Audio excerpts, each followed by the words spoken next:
मनुष्य के जीवन का सबसे बड़ा तीर्थ क्या है, जिस पे चल के मनुष्य को मोक्ष मिलती है। दोस्तों, गरुड़ पुराण में बताया गया है कि मनुष्य के जीवन का सबसे बड़ा तीर्थ स्थल उसका शुद्ध मन होता है। यदि मनुष्य का मन शांत और पवित्र है तो उसमें परमात्मा की भी वास होती है। दोस्तों, गरुड़ पुराण में बताया गया है कि तीर्थ यात्रा करने मात्र से मोक्ष की प्राप्ति नहीं होती है, बल्कि इससे आत्मा को शुद्धि प्राप्ति होती है। परंतु अगर व्यक्ति का मन शुद्ध और पवित्र नहीं है तो उसे उस तीर्थ यात्रा का कोई फल प्राप्त नहीं होता है।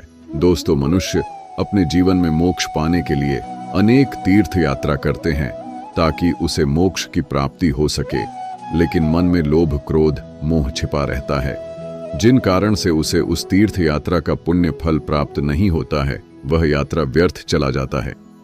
तो आइए शुरुआत करते हैं गरुड़ पुराण की उस ज्ञानवर्धक प्रस्तुति को कि मनुष्य के जीवन का सबसे बड़ा तीर्थ क्या है, जिससे पेचल से मनुष्य अपने जीवन मोक्ष की ओर अग्रसर कर सकते हैं।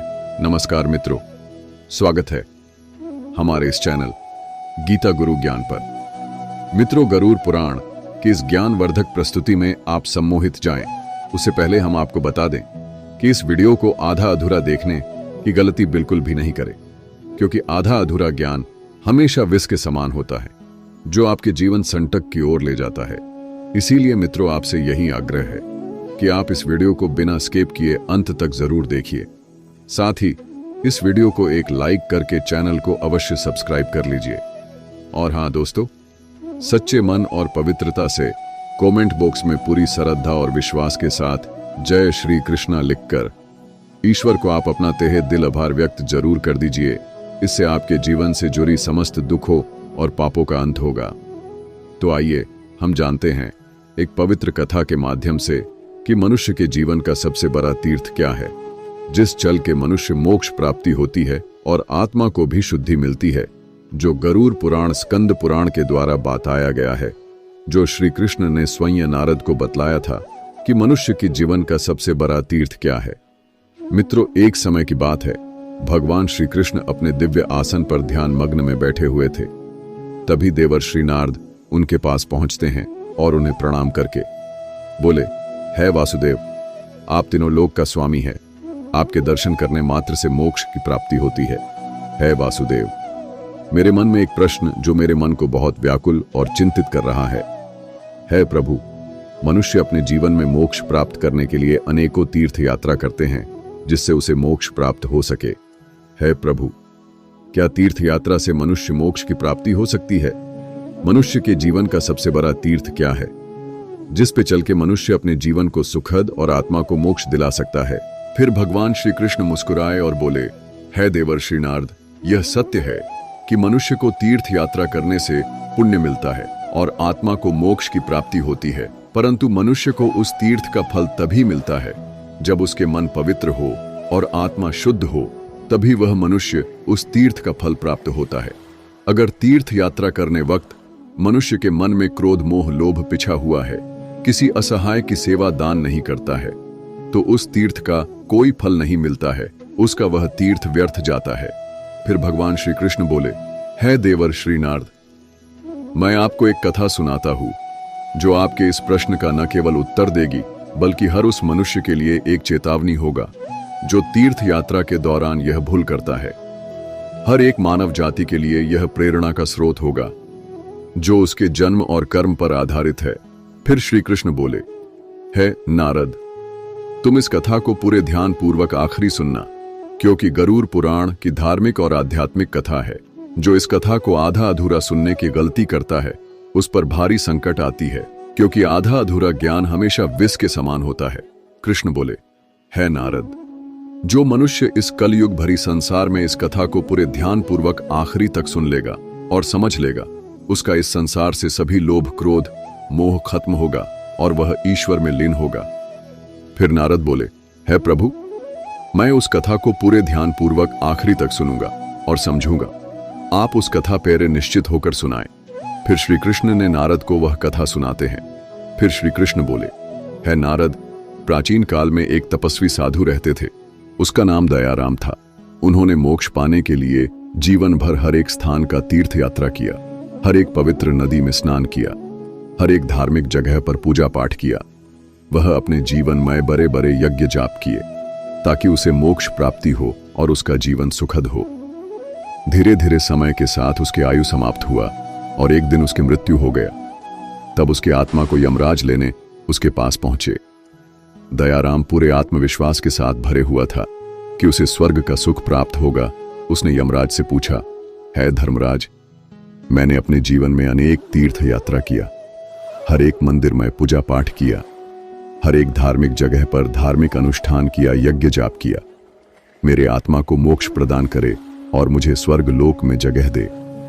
तब धर्मराज यमराज ने उत्तर दिया, है साधु, मैं जानता हूं कि तुमने मोक्ष पाने के लिए तुम अपने जीवन में हर एक तीर्थ यात्रा किया, हर एक पवित्र नदी में स्नान किया, हर धार्मिक जगह पर पूजा पाठ किया, धार्मिक अनुष्ठान यज्ञ जाप किया।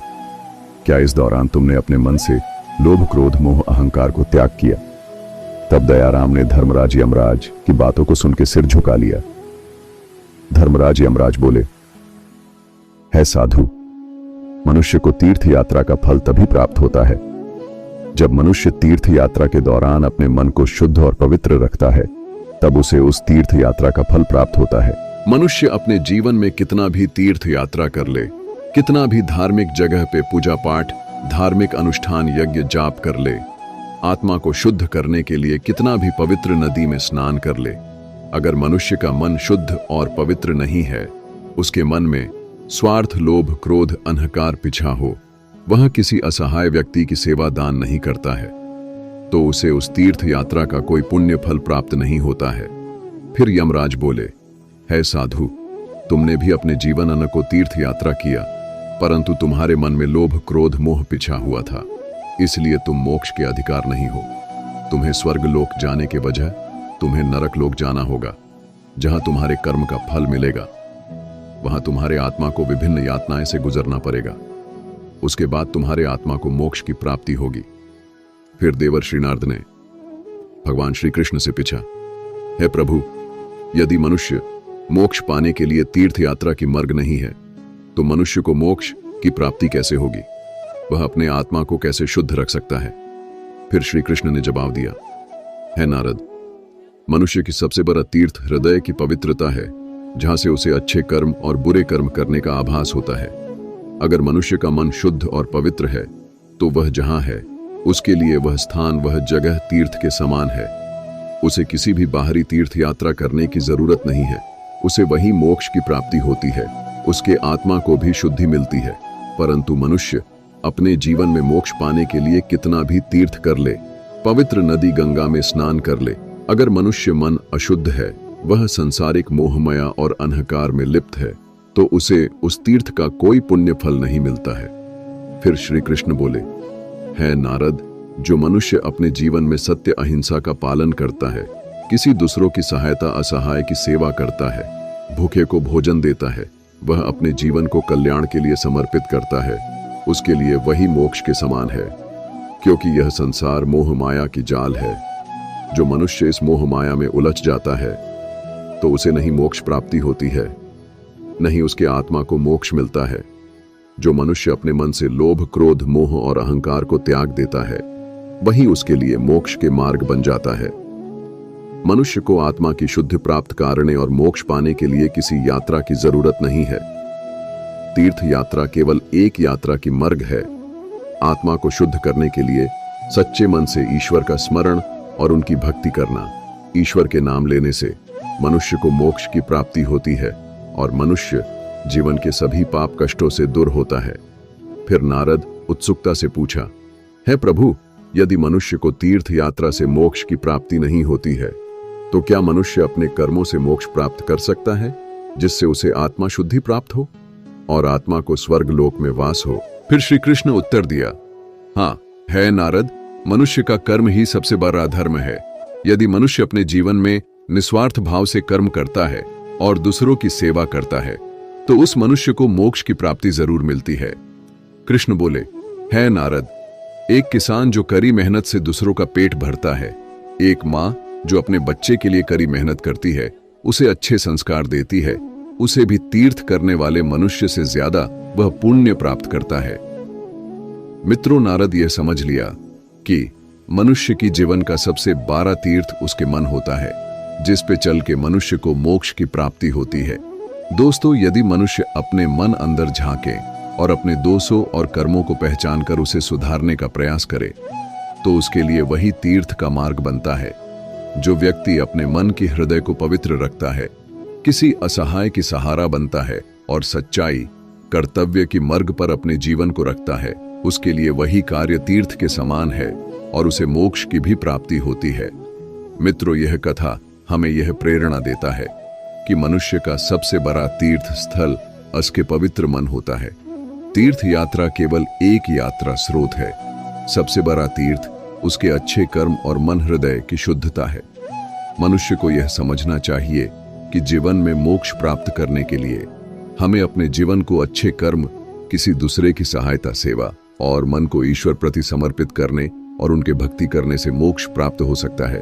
दोस्तों, गरुड़ पुराण हमें यह सिखाता है कि मनुष्य का सबसे बड़ा तीर्थ उसका पवित्र हृदय होता है। दोस्तों, गरुड़ पुराण कहता है कि यदि आपका हृदय पवित्र है और आपके मन शुद्ध है और आपके विचार सकारात्मक हैं, तो आप जहां हैं वही जगह तीर्थ बन जाता है। दोस्तों, बाहरी तीर्थ केवल एक यात्रा का माध्यम है। असल तीर्थ मनुष्य का भीतर होता है। वहीं से मनुष्य को अच्छे कर्म और बुरे कर्म करने की प्रेरणा देता है। मित्रों, गरुड़ पुराण में श्री कृष्ण ने मनुष्य को जीवन में मोक्ष प्राप्त करने के लिए मुख्य 3 उपदेश दिए हैं, जिन पे चल मनुष्य अपने भाग्य के कर्मों को बदल सकते हैं। दोस्तों, आप इस वीडियो को अंत तक जरूर देखिए, क्योंकि यह सारी जानकारी गरुड़ पुराण के द्वारा बताया गया है। इस वीडियो को बीच में छोड़कर जाने की गलती बिल्कुल भी नहीं करे, इसलिए इस ज्ञानवर्धक प्रस्तुति को अंत तक जरूर देखिए। आइए जानते हैं। नंबर 1, मन की शुद्धता। दोस्तों, गरुड़ पुराण के बताया गया है कि मनुष्य का मन वह पवित्र स्थान है जहां हर एक देवी देवता की भी वास होती है, क्योंकि यही से उसे कर्मों का लेखा जोखा होता है। अगर मनुष्य का मन शुद्ध और पवित्र है तो उसे मोक्ष पाने से कोई नहीं रोक सकता है, परंतु अगर मनुष्य के मन में लोभ, क्रोध, मोह, अहंकार छिपा है तो उसे नरक जाने से कोई नहीं रोक सकता है। इसलिए मनुष्य को यह समझना चाहिए कि अपने जीवन में मोक्ष पाने के लिए मन को शुद्ध और पवित्र रखना चाहिए और दूसरों के प्रति प्रेम भाव रखनी चाहिए। उससे आत्मा को शुद्धि प्राप्त होती है। नंबर 2, सेवा और परोपकार। दोस्तों, गरुड़ पुराण के बताया गया है कि मनुष्य को मोक्ष पाने के लिए व्यक्ति को अपने जीवन में किसी असहाय व्यक्ति की सेवा, दान, परोपकार करने से मन को शुद्धता प्राप्त होती है और वह जीवन को मोक्ष और अग्रसर करता है, क्योंकि मनुष्य जीवन दूसरों की सेवा और सहायता करना है। इससे जीवन में मोक्ष मिलती है। नंबर 3, ईश्वर की भक्ति। दोस्तों, गरुड़ पुराण बताया गया है कि मनुष्य को मोक्ष पाने के लिए मनुष्य को ईश्वर की भक्ति करना चाहिए, क्योंकि ईश्वर से आत्मा को शुद्धि प्राप्त होता है। जो मनुष्य अपने जीवन से ईश्वर के प्रति सच्चे श्रद्धा और विश्वास के साथ ईश्वर में लीन करता है, तो उसे मोक्ष की प्राप्ति होती है और उसके आत्मा को स्वर्ग की जगह मिलती है। मित्रों, गरुड़ पुराण हमें सिखाता है, यह जीवन हमारे कर्मों का फल है। यह ग्रंथ हमें यह समझने की प्रेरणा देता है कि मनुष्य को अपने जीवन में धर्म, सत्य, परोपकार का पालन करना ही सबसे बड़ा कर्तव्य है। मित्रों, जीवन एक दुर्लभ अवसर है। यह संसार मोह माया, इस माया से दूर होकर हम अपने जीवन को मोक्ष की ओर अग्रसर कर सकते हैं। मित्रों, गरुड़ पुराण हिंदू धर्म के महान ग्रंथों में से एक, यही हमारे जीवन को सही दिशा में चलने का ज्ञान देता है। धन्यवाद दोस्तों।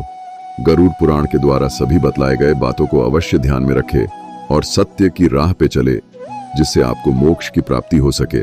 और दोस्तों, वीडियो अच्छा लगा तो इस वीडियो को लाइक करके कमेंट में जय श्री कृष्ण जरूर लिख दीजिए और हमारे इस चैनल गीता गुरु ज्ञान को अवश्य सब्सक्राइब कर लीजिए, ताकि हर एक नया वीडियो आप तक तुरंत पहुंचे। धन्यवाद। हर हर महादेव। ओम नमः शिवाय। राधे राधे।